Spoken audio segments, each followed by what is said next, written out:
always thought of life as a mountain to climb, where the sensible thing to do is to go up. Each phase of the mountains represents a phase of our lives, until one day you're at the peak. This is where you have life all figured out. As long as you followed the paved path, fulfillment, well, it's granted for you.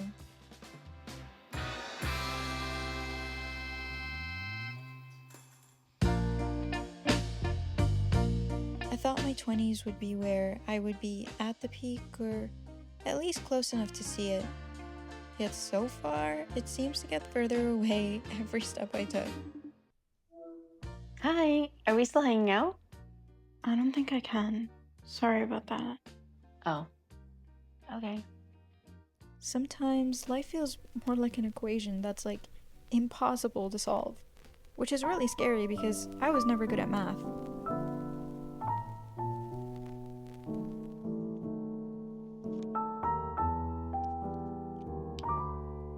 Hey, a few years back, I quit my corporate job, thinking that it was going to give me that freedom to explore the things that brought me that fulfillment that I'm looking for. But alas, that was not the case. Of course, I was able to accomplish some things and I had more time on my hands, but on most days I found myself thinking way less about those things that brought me fulfillment and way more about the linear paths that brought me certainty and control, or at least the illusion of these things. I thought that focusing on the outcome, regardless of how I felt along the way, then that's just gonna pay off. Simple girl math. It's gonna ultimately lead to my happiness, and when I get there, I can finally enjoy my life without needing to earn it.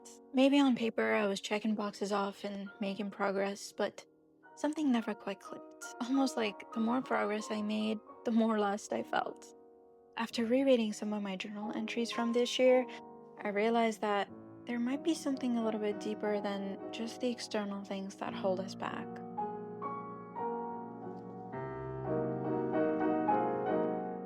Looking back, I realized I abandoned a lot of the things I loved doing to focus on things that made sense on paper, but never really in my heart.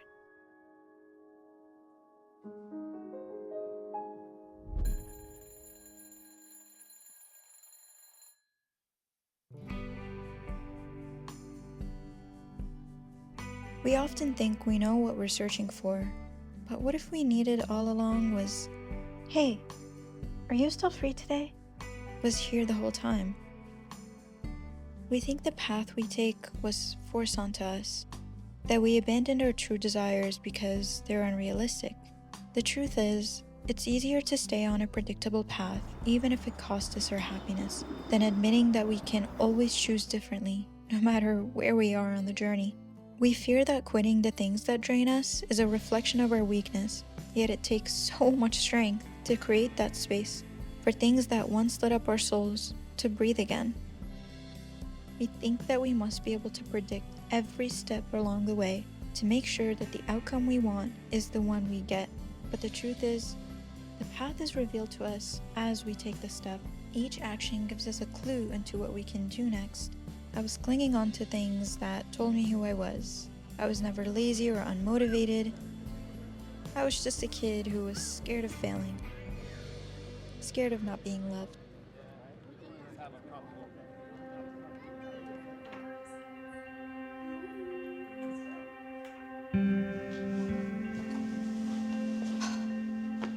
Home sweet home.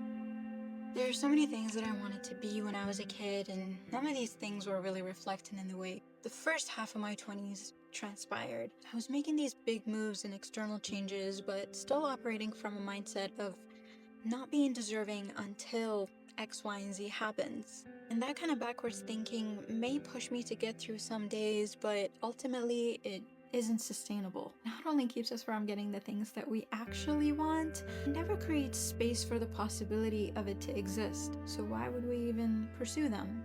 And on the topics of big changes, just because we make them doesn't mean that things will just magically be different. Unless we actually allow ourselves to slow down and say, hey, maybe I don't know who I am and maybe I don't know what I want, and that's not a bad thing. That's not failure. That is the necessary space that we need in order to create from. Funny enough, one of the hardest lessons that I still have to remind myself of every day, most of the things that we desire ultimately lead to a feeling, something that's actually been with us this whole journey. There wasn't actually this big payoff just because I endured things that I didn't enjoy, or worse, this big payoff because I delayed fulfillment and love.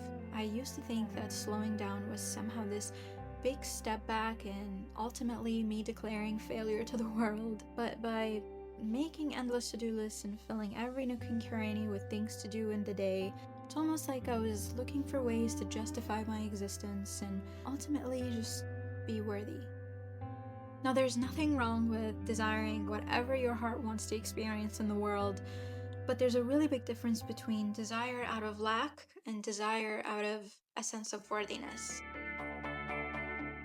There's still things that I'm yet to find out about myself, and I can't wait to see how the journey is going to unfold. This time, it's okay to love and be loved along the way.